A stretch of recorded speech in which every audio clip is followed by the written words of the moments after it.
right, good morning, good morning, good morning, good morning.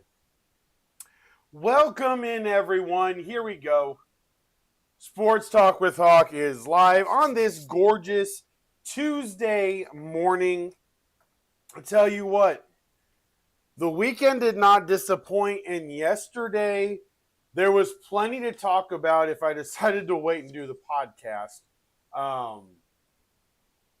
at the normal time. We had a lot of different stuff take place yesterday. And I tell you what, um, wow. Wow. All right. So let's jump into last night's games.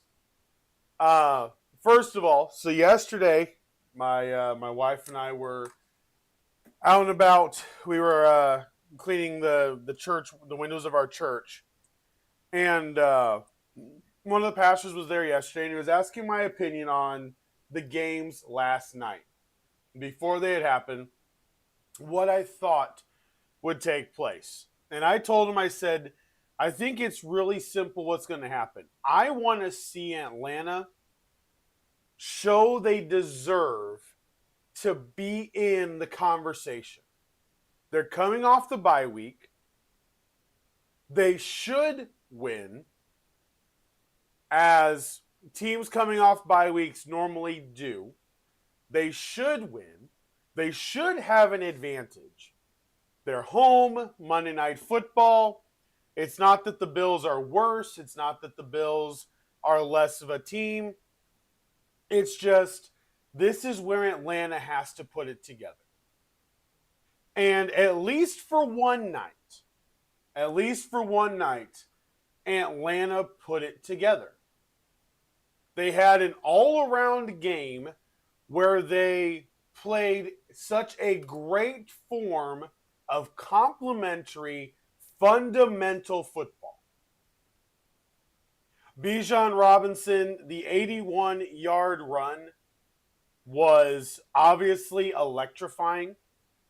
When you take his numbers down, so you take the 81 yards off of his total, which was 19 carries, 170 yards.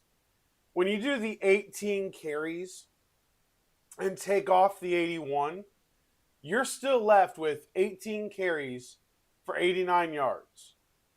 That one run wasn't all that he had. He had success. Drake London, 16 targets. Now, this morning, Penguin messaged me about some of the throws last night from Penix and some of the frustration, and I immediately said, I understand he's a year 2 quarterback. He hasn't been starting for a full year yet, and it's not like we love his offensive coordinator. So he is going to have some of those moments. But on Monday Night Football, he had 250 passing yards, 1 touchdown, no interceptions. And he was sacked twice. Josh Allen on the other side got sacked 4 times by the Falcon defense. 4. Great game by them. 2 forced fumbles, 2 interceptions of Josh Allen. 1 was a really nice play. Absolutely an amazing defensive play. James Cook ran the ball 17 times for 87 yards. They averaged 5.6 yards a carry as a team, 24 rushes, 134.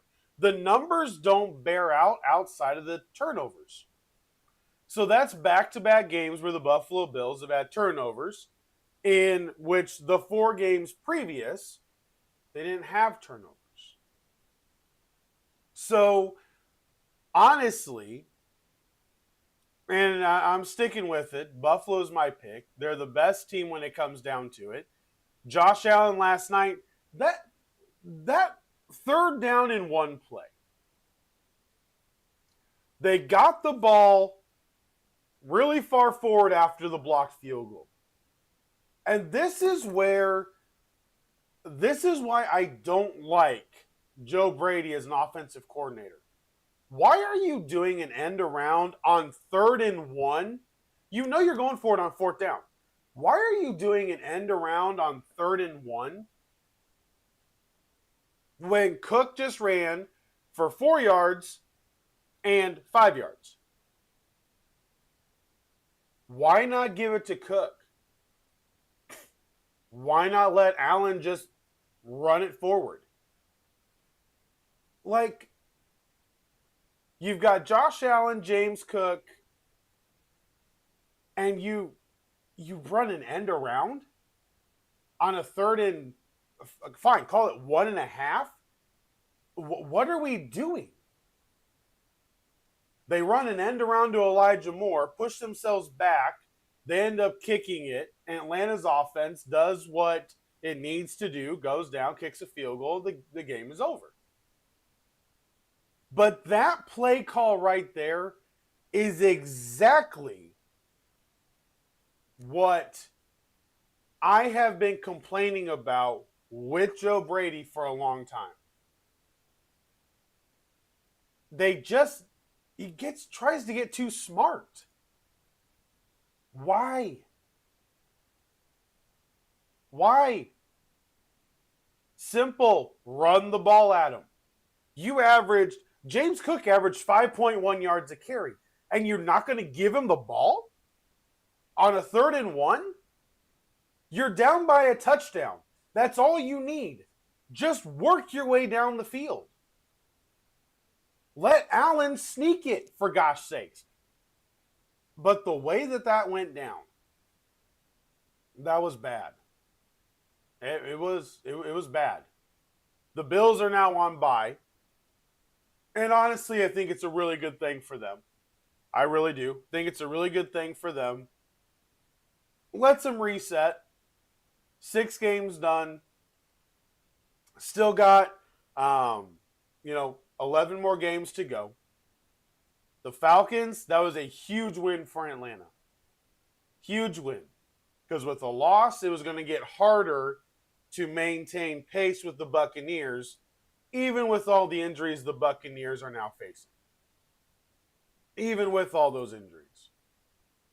So, great win for the Falcons. And the Bills will recover. I'm not worried at all. Especially with the way this year's gone. I'm really not worried. But let's talk about the other game. Chicago Bears and the Washington Commanders. So, the fumble was bad. And once again, we see fumbles ruin a game. Washington has that game in hand. Flat out in hand. They're up 24-22. They've completed the comeback. There's just no question about it. Then the fumble. And it ruins it. It ruins what was, by all accounts, a really, really, really tough fought game. The Bears coming off of bye. I want to give Ben Johnson credit. They came out of the bye week. They were prepared. I said I'm looking for them to be prepared. I said that on Friday. I'm looking for them to be prepared. I wasn't looking for them to win because you weren't going to be adding a bunch of layers to the offense. You were going to be hammering home what we want to do. Well, they hammered it home. 14 carries, 108 yards for DeAndre Swift. They knew that running the ball was needed.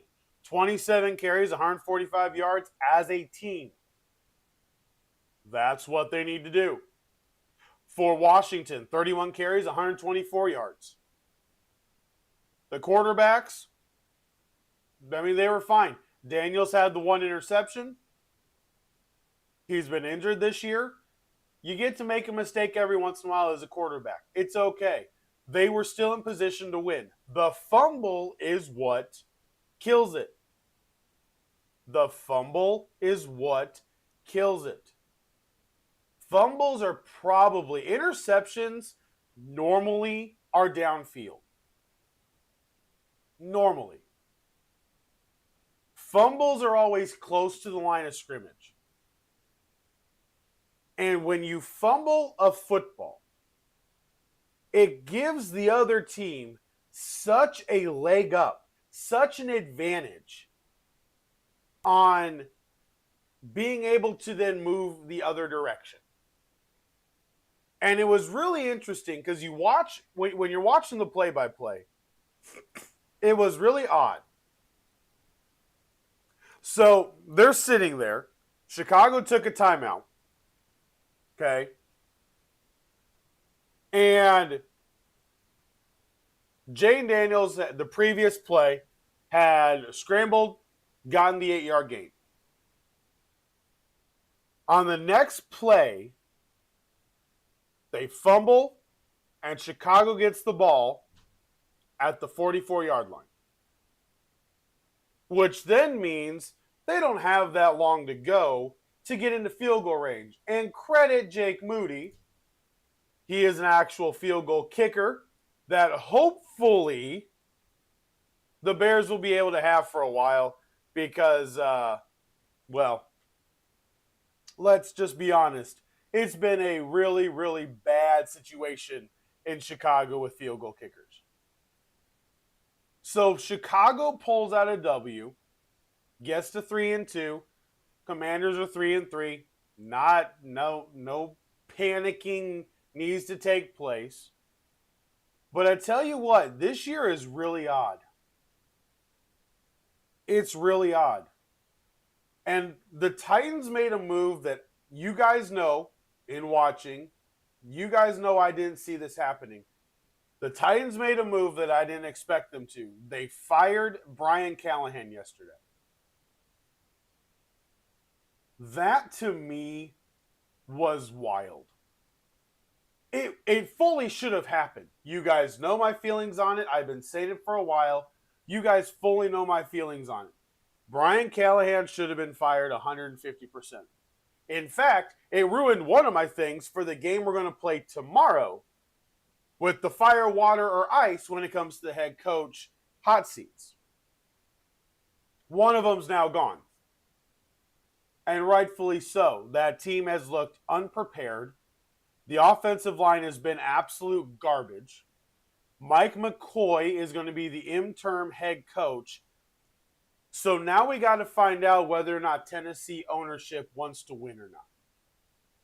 Now is when you're going to find out if they want to play football or not. Or if they still want to just have somebody that follows whatever they do. I am worried this week. I will tell you, I am worried. Because Mike McCoy is not horrible. Mike McCoy is not horrible. And this week, the Patriots go play the Titans. And I will tell you, this has happened a lot. New coach, the first game, everybody gets galvanized. I could see the Titans beating the Patriots next week. And I may actually bet it. I may pick it in the pick six. I could easily see it happening. For that one game. Everybody gets galvanized for one game. Tony Pollard could run for 120 yards. Cam Ward could actually not get sacked, which would be a miracle. We'll see what happens. But I tell you what, college football, there are a lot of them. James Franklin got fired. Trent Dilfer got fired from UAB yesterday. Trent Bray, like I had said, was already fired from Oregon State. Deshaun Foster was fired from UCLA. We've had all these different coaches fired. College football doesn't have to wait. The NFL, to be fired before Thanksgiving is odd. It is very odd. And I really am. I'm looking forward to tomorrow's game because, you know, straight up, Philly, Nick Sirianni, I actually think is under some fire right now because they've looked bad. The eye test says they're not ready. Sean McDermott, he gets out coached a lot. Last night was not one of those nights. Joe Brady, I think, screwed up last night. And you are really finding out in the NFL how important having a coordinator, a good coach, which is a play caller, or a good coordinator is really vital. Ben Johnson had the Bears looking halfway decent. Not bad. And I think there is just an aspect of this. Coaching is becoming more and more important in the NFL again. Why? Because everybody is kind of doing the same thing. It's a copycat league. So being able to put in nuances and little triggers and little kinks here and there matter. They matter a lot. So there's that. Now we need to do this. We need to do this. Because, by golly, George, I was not expecting what has happened. I was not expecting whatsoever the turn of events in Major League Baseball that we have. The Seattle Mariners are currently up 2-0 on the Toronto Blue Jays. They beat them last night 10-3, the second game in Toronto. They beat them the day before 3-1. The bats came alive again. Jorge Polanco had 3 RBIs. Rodriguez 3 RBIs. Naylor had 2 RBIs. Crawford had 2 RBIs. And Seattle looks really hungry. Really hungry. And they're now going home. It is a best-of-7 series. They play tomorrow night in Seattle, and then they play, let's see what's tomorrow night. Tomorrow night's Wednesday. They play Thursday night in Seattle. And then if there's a game 5, they actually play game 5 in Seattle. Game 6 and 7 would be in Toronto. So, potentially, if the Blue Jays win a game, the Mariners and Jays play Wednesday, Thursday, Friday. Those are the games they play. And that gets you through game number 5. That gets you through game 5. Now,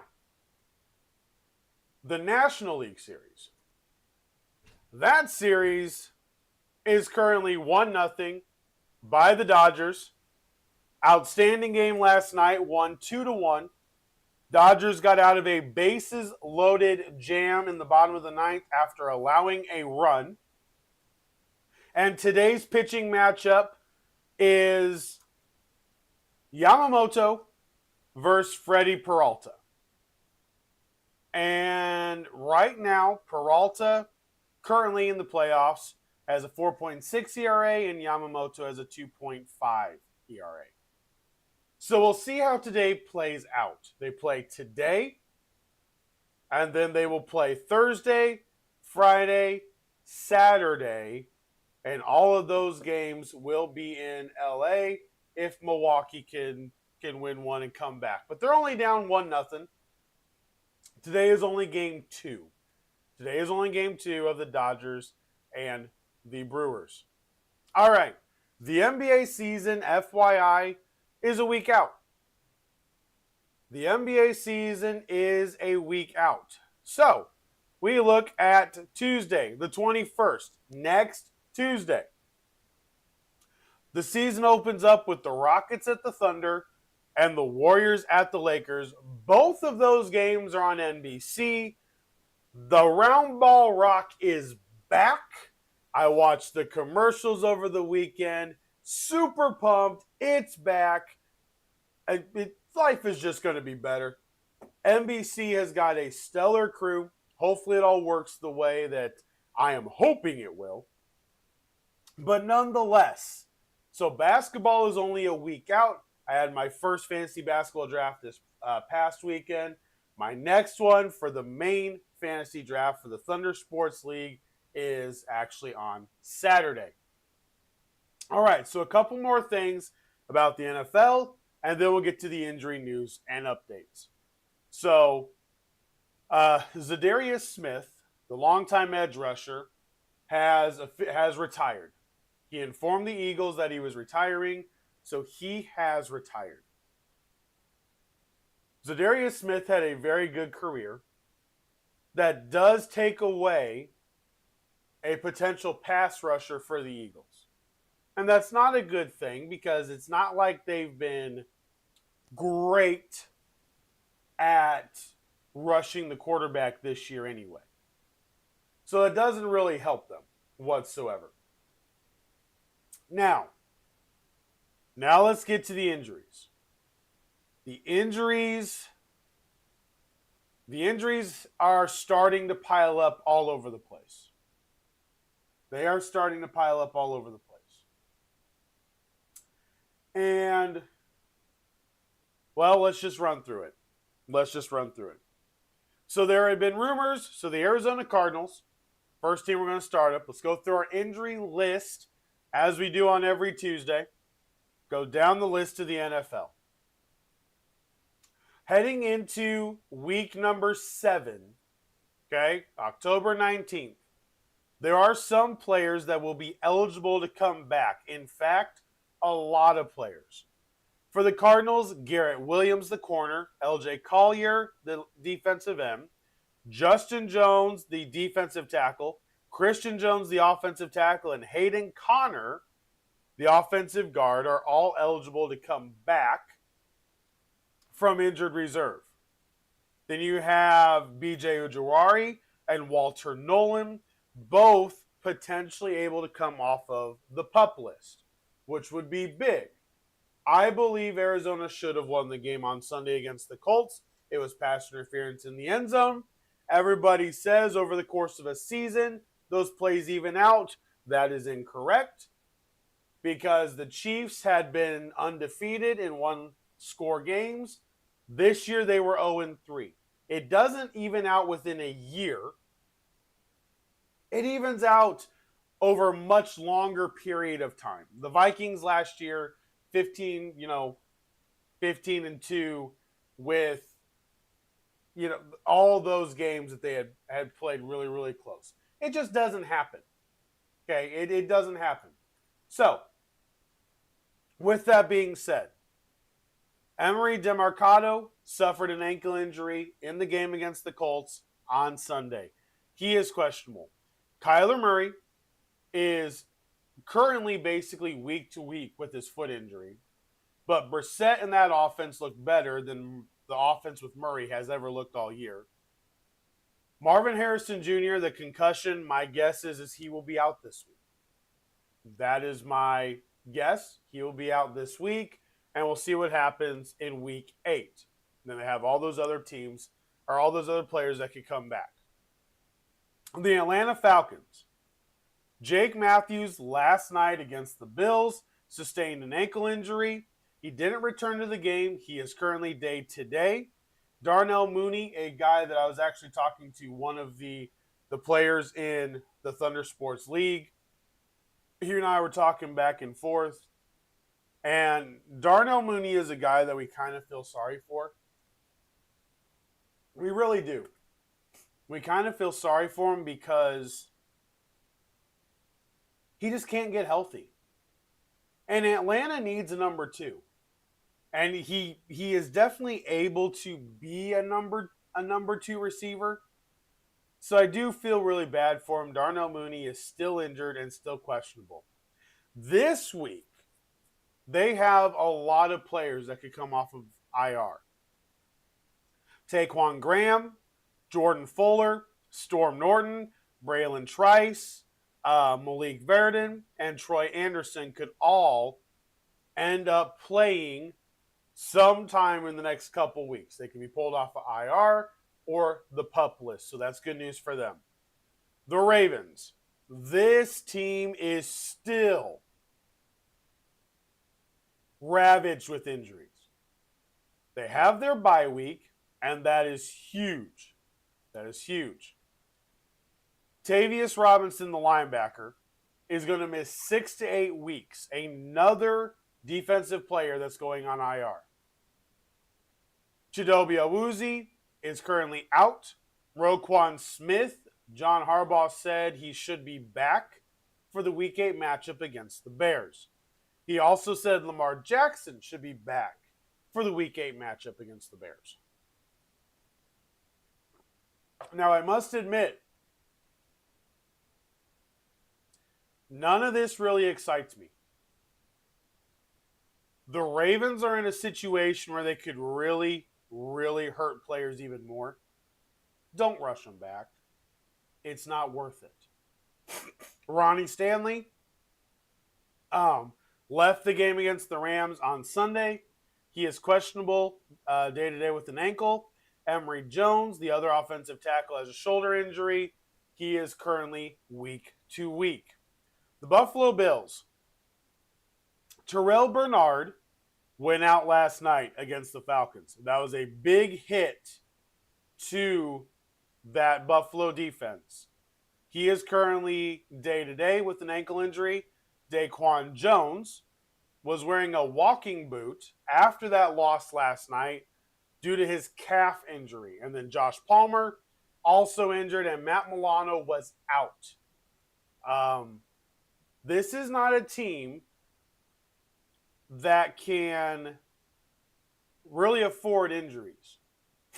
TJ Sanders, DeMar Hamlin were both put on injured reserve on Saturday. For TJ, it's his knee injury, and for DeMar, it was a pectoral injury. Dalton Kincaid with his oblique injury, he was out last night. Curtis Samuel was also out last night. Neck and rib injury. Buffalo is not a team that can, they're not deep. I will admit that. They're not deep. So who knows? Maybe this is a chance for some other teams to be able to stay within striking distance. I don't know. They have been favored in every game this year, though. I said that at the beginning of the year. They were going to be favored in every game. And they're better than 4-2.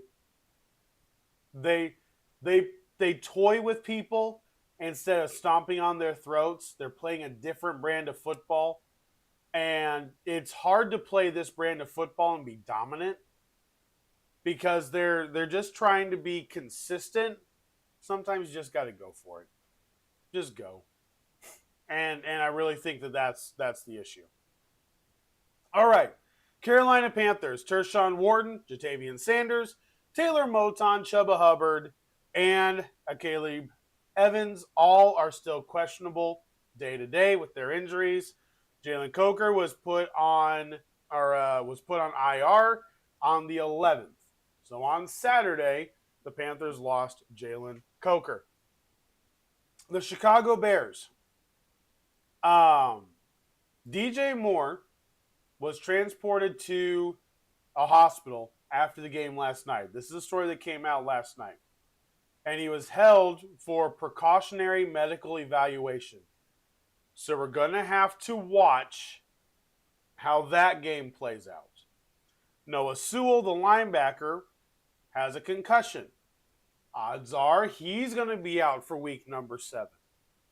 Grady Jarrett, Cairo Santos was questionable. I don't think Santos is going to do anything. I think Jake Moody last night probably won the kicking job for the foreseeable future. Cincinnati Bengals. Charlie Jones didn't practice him on Monday. He is currently day-to-day with a rib injury. Trey Hendrickson has a hip injury. He didn't practice yesterday either. Tanner Hudson is in the league's concussion protocol. So this is where it gets a little bit more interesting. Mike Gesicki, who's been a very big part of the receiving offense for the Bengals, with a pectoral injury, he will be out for what Coach Taylor said was a while. So I'm sure either today or tomorrow he will be put on injured reserve with that pectoral injury. Cleveland Browns injury list kind of grew over the weekend. Mike Hall is still questionable. Cam Robinson, who they just got in the trade, suffered a knee injury against the Steelers on Sunday. One of the receivers, Gage, was diagnosed with a concussion following the Browns game. David Njoku left the game with a knee injury. Jack Conklin also has a concussion. So that's 2 offensive linemen for Cleveland. Not good. Not good for Cleveland. But once again, I must point out, once again, Dillon Gabriel was not a huge problem. You threw the ball way too much for a rookie quarterback. But Dillon Gabriel was not the problem. So not turning the ball over is never going to be an issue. If you're not going to turn it over, we're good. We're good. We can run with this. Holy crap. The fantasy world is blowing up right now. I absolutely love it. All right. So let's see here. Dallas Cowboys. KaVontae Turpin, Jack Sanborn, CeeDee Lamb, Tyler Booker, and Cornelius are all still questionable and week to week with their individual injuries. Marshawn Kneeland went out with an ankle injury in the game against the Panthers. He is week to week. Kalen Carson is still on injured reserve. They're waiting for when he can come back. That'll give him at least another corner and a little bit more depth back there in the secondary. The Detroit Lions. Boy, oh boy, it just keeps. So Sione Vaki, Avonte Maddox, Taylor Decker, Terrion Arnold, Zach Cunningham, all of them are injured. DJ Reed is now not slated to come back till November 9th.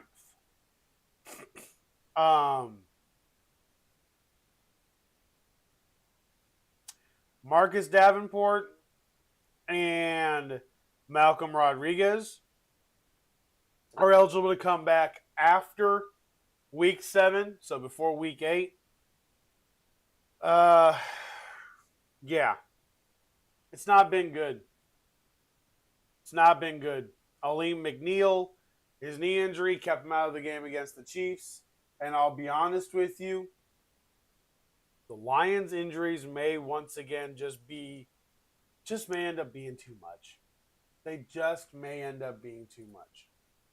All right, Green Bay Packers, Devontae Wyatt, McManus, Belton, Bullard did not suffer a concussion in the game against the Bengals, so he should be in. Dontavian Wicks suffered an ankle injury. Shocker. Lucas Van Ness has a foot injury, so we'll monitor his status as we move throughout this week. The Houston Texans should be a lot like the Atlanta Falcons. They should get healthier coming off of the bye. No big injury news updates here. They do have Cade Stover, Danico Audrey, Jalen Reed, Jimmy Ward, and Tank Dell that can all come back before week 8. So keep an eye on that. That will give that defense some depth and go from there. All right. The Indianapolis Colts. Joe Bocci. This is undisclosed. We're not really sure what it is. But he's been placed on injured reserve, so he can't come back till November. Mike Hilton, who had been brought up and sent back to the practice squad, he was put on IR last week. He's out till November. Javarius Ward had a no-helmet concussion on Sunday. He's going to be out for this upcoming game against the Chargers. Anthony Richardson, cracked his face. He's on IR. Kenny Moore is still injured as well. The secondary is depleted in Indy. They need a secondary, and they need a pass rush. They need a pass rush very, very badly. All right, so the Jacksonville Jaguars, Robert Hainsey, Yasir Abdullah are the only two consistent names that are questionable on the injured list. We'll keep watching out for them. Devin Lloyd is slated to probably come back in November. He's going to be out for most of October. Then you look at the Kansas City Chiefs. Still the same. Still the same. Rashee Rice should be coming back this week. And Josh Simmons is the only main injury that they have on their team, which does help. Las Vegas Raiders, still mostly healthy. Brock Bowers, Dylan Labe are the only guys that are injured. And honestly, still looking pretty good if you're the Raiders.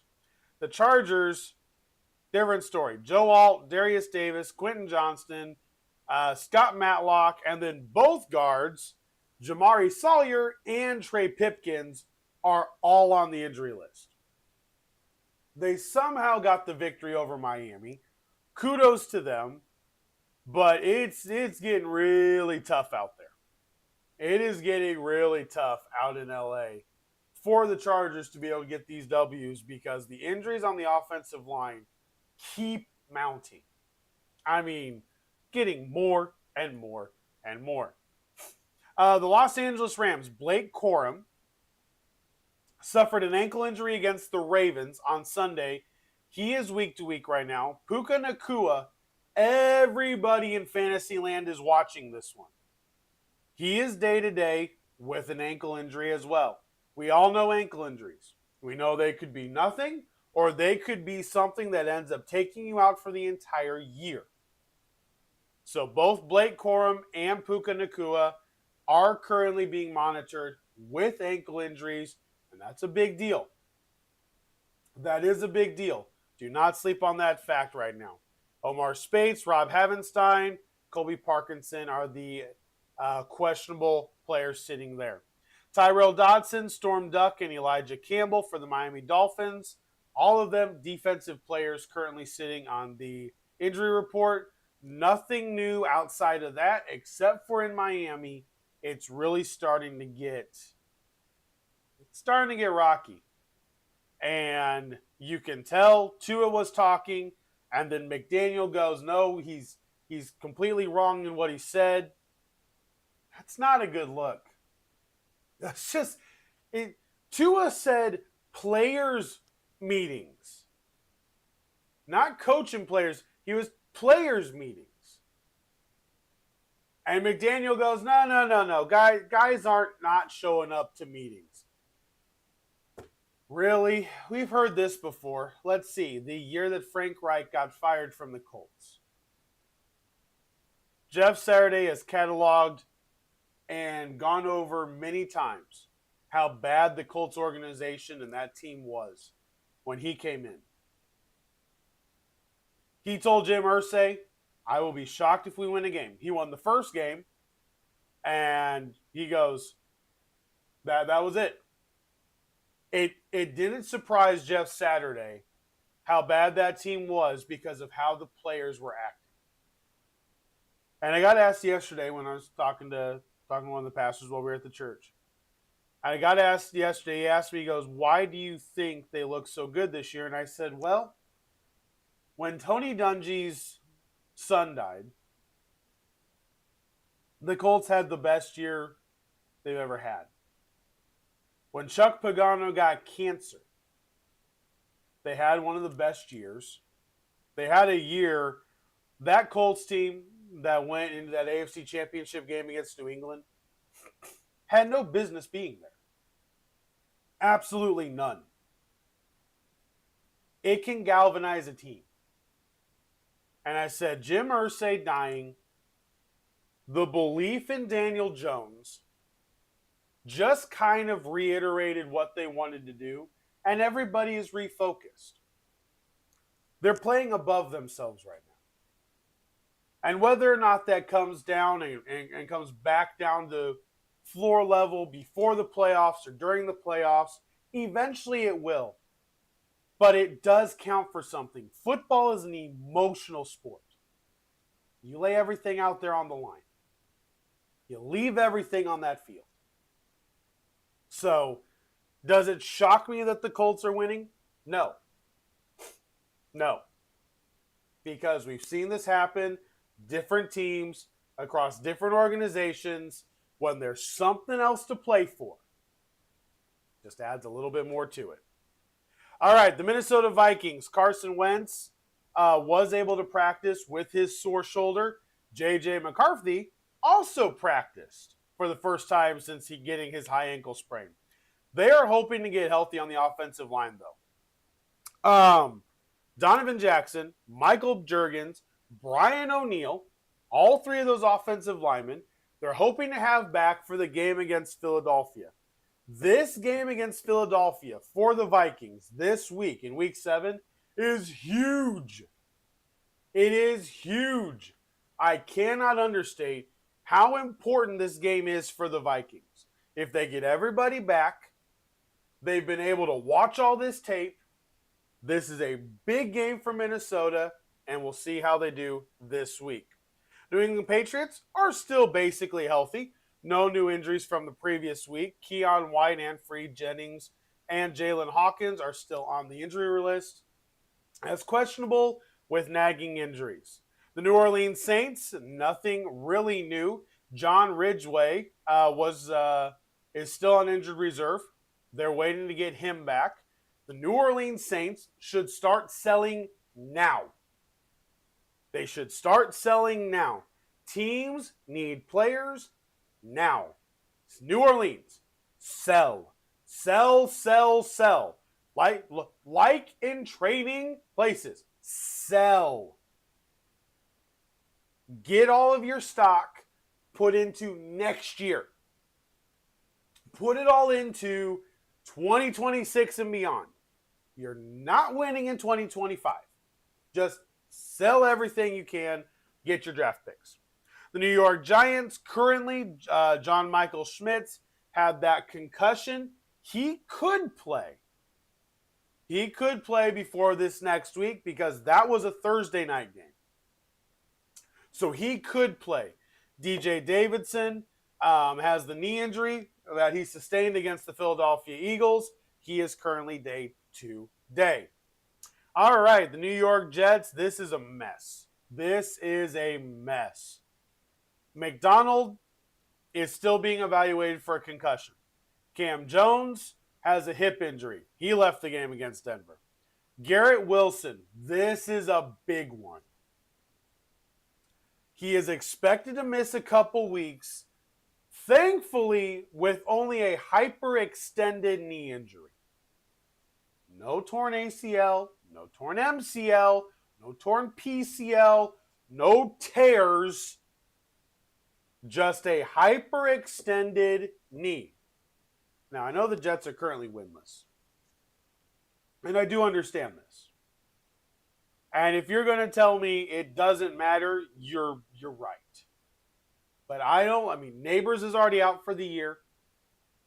Emeka Egbuka, we'll get to the Buccaneers here shortly. Emeka Egbuka, he's now injured. I don't like seeing all these young guys injured. We're used to seeing older guys, but younger guys, it's just all over the place now. Philadelphia Eagles heading into a big game against the Vikings. Landon Dickerson, Jalen Carter, Grant Calcaterra are all still dealing with nagging injuries, questionable.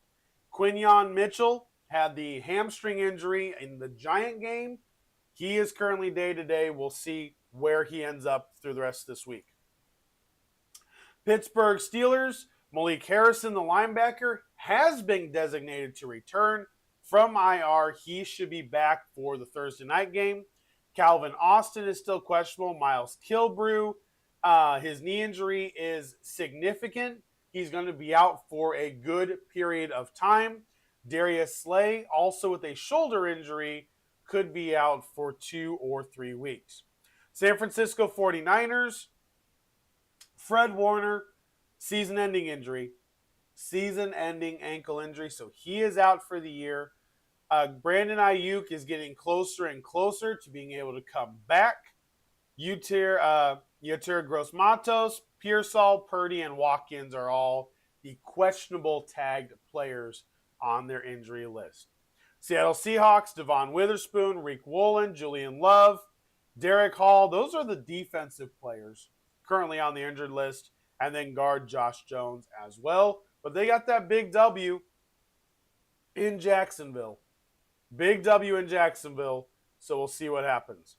Tampa Bay Buccaneers. Emeka Egbuka is going to miss time with a hamstring injury. So he will miss time. Emeka Egbuka will be out for a couple weeks.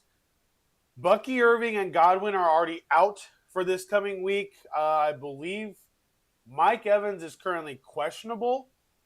They're running out of receivers. This is a different issue. They're running out of receivers. They had Tez Johnson, Sterling Shepard, and I forget the name of the other. Like, there was another Johnson that played. I was like, who the heck are these guys? The Bucs receiver room, their top 3 receivers are all hurt. Actually, top 4, because Jalen McMillan, who was the standout last year when Godwin went down, he's been on IR. So, and he's still in a neck brace. So he's not coming off injured reserve anytime soon. So we'll see what happens with the Tampa Bay Buccaneers. 2 more teams, Tennessee Titans, kicker Joey Sly, receiver Bryce Oliver, Arden Key, Blake Hance, Marcus Harris, all have nagging injuries that they're still questionable for. Aladejo suffered a calf injury against the Raiders on Sunday. Calvin Ridley went out of the game on Sunday with a hamstring injury. But, like I said, new coach, first game, easily could galvanize anybody. Don't sleep on the Titans potentially this week. Washington Commanders, Terry McLaurin, still injured. Noah Brown, injured. Eddie Goldman, injured. Madrano, injured. Dorrance Armstrong going out last night, I believe, is a bigger deal than what most people are thinking. He went down with a hamstring injury. Sam Cosmi, their guard, is working to get back, closer and closer to coming back.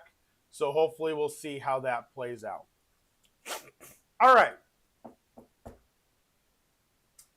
See here. Let's do this.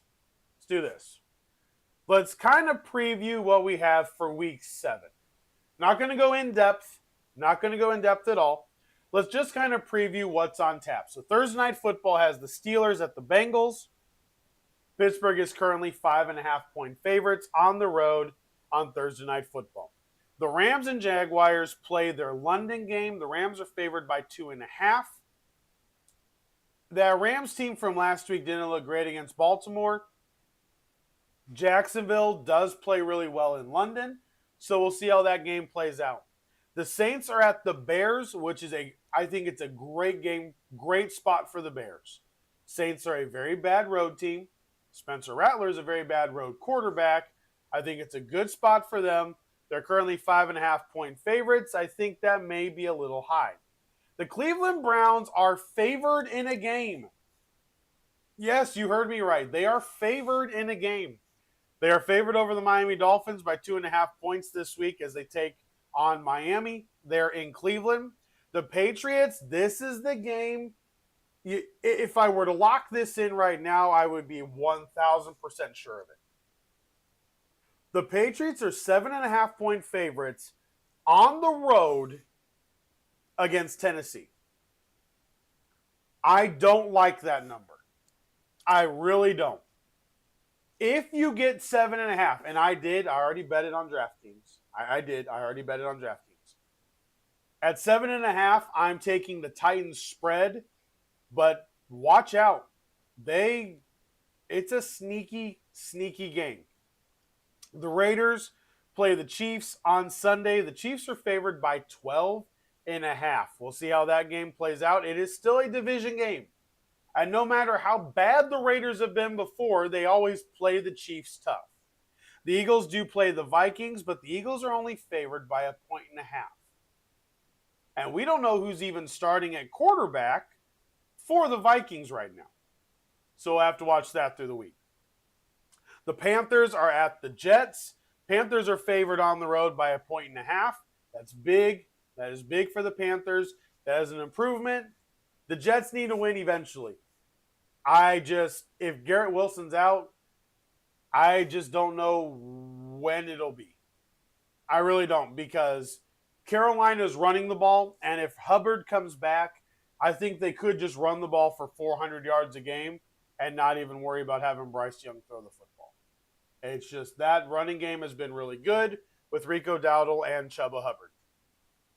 The Giants are at the Broncos, 7.5-point underdogs on Sunday on CBS.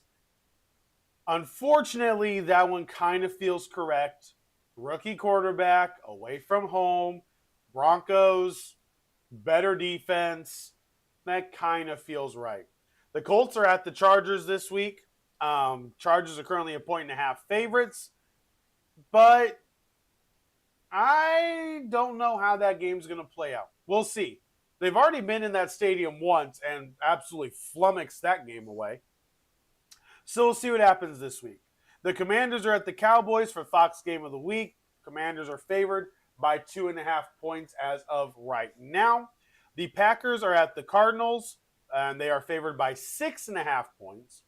Sunday Night Football is the Falcons and the Niners, and I think that is another great game for the Falcons. The Niners are favored by 1.5. The Niners don't have a great defense right now. They have holes. You can run on them. Bijan should be able to run. Depending on the pass rush, I think is where everything kind of changes around. Monday Night Football. This one's odd. The Lions and Buccaneers. Now, Lions are home, and they're favored by 5.5 points. That, to me, is a lot. But who are the Buccaneers going to throw the ball to? Lions coming off of a road loss, Sunday Night Football. Monday night back at home. Yeah, I'm taking the Lions to win. There's no doubt about it. But I guess the Buccaneers just seem to be one of those teams. Like, it's kind of just one of those things right now. I don't know. The Buccaneers play tough. If the Falcons can beat the Niners and the Bucs lose to the Lions, it does make the NFC South very competitive once again. And then the final nightcap of Monday Night Football is Texans and Seahawks. Big game for the Texans. Big game. Coming off of a bye. How do you react coming off of a bye? Look how good Chicago looked. Look how good Atlanta looked this week. Will the Vikings and the Texans look good coming off of the bye weeks? This is coaching. Can you get to Sam Darnold on defense? What are you doing? What are the looks that you're going to give them? A lot of different things that I will be interested to see on that Monday Night Football game. And that is going to be it for today. That is going to be it for today. Tomorrow we should be back at our normal time, I believe, 9 a.m. Should be back at our normal time. We'll play Fire, Water, and Ice. That'll be the game we play tomorrow about the head coaching hot seats. Go through all that. We also have a lot of data to go through. A lot of data. I'm going to give you some data, and I think you'll be interested. I think you'll be shocked at some of the stuff, but I think others will be. You'll be like, well, yeah, that kind of makes sense. So I'll give you a bunch of data tomorrow, and we'll go from there. All right, guys. Appreciate you hanging out on a little bit later time frame, as the kids being on fall break changes what I can do, trying to do different things. So I appreciate you guys hanging out. As always, thank you so much. Make sure to like, subscribe, share the podcast with a friend. I deeply appreciate it. And it is a gorgeous day. It is sunny. I mean, it is sunny. So go outside. If it's not sunny where you're at, I'm sorry.